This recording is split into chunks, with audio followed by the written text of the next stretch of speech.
Hello viewers, আসসালামু আলাইকুম। Welcome to Noor academy. কেমন আছেন সবাই? আশা করি সকলে ভালো আছেন।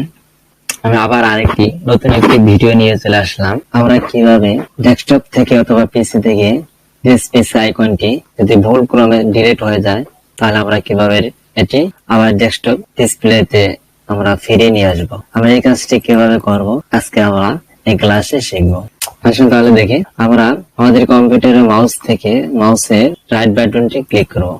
রাইট বাটন ক্লিক করে আমরা কম্পিউটার থেকে মাউসের রাইট বাটনটি ক্লিক করব।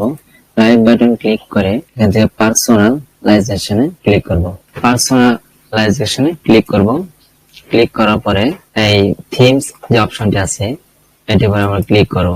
এতে ক্লিক করার পরে আমরা নিচে দেখব এখানে ডেস্কটপ আইকন সেটিং লেখা আছে।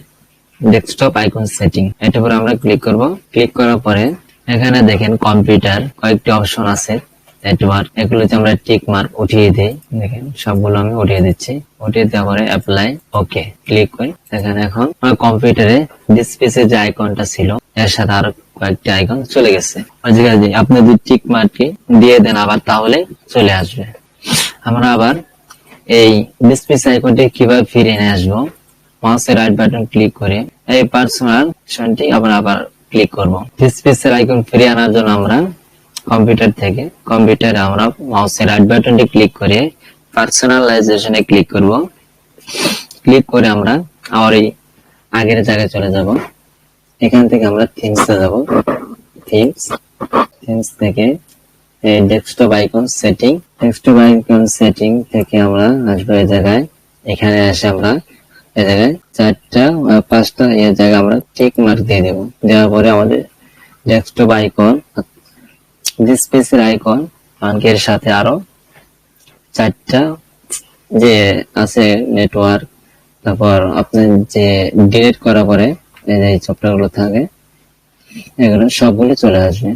এই 5টা সফটওয়্যার আপনার আইকন গুলো, এই 5টা আইকন কম্পিউটারে থাকবে। ডিসপ্লে সহ এই 5টি আইকন দেখা যাবে। আপনি যদি টিক মার্ক গুলো উঠিয়ে দেন তাহলে দেখা যাবে না।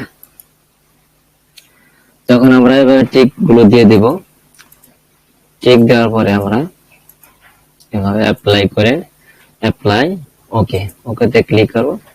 দেখেন এখন আমাদের কম্পিউটারে ডিসপ্লে আইকনটা চলে আসছে। একটু নিচে চলে আসছে, টান্দা ধরে আমি উপরে দিয়ে দিচ্ছি। এভাবে আমরা এই কাজটি করতে পারবো। এই ছিল আজকের ভিডিওটি যদি ভালো লেগে থাকে তাহলে অবশ্যই ভিডিওতে একটি লাইক দিবেন, কমেন্ট করে মতামত জানাবেন, চ্যানেলটি সাবস্ক্রাইব করে সাথে থাকবেন। ধন্যবাদ।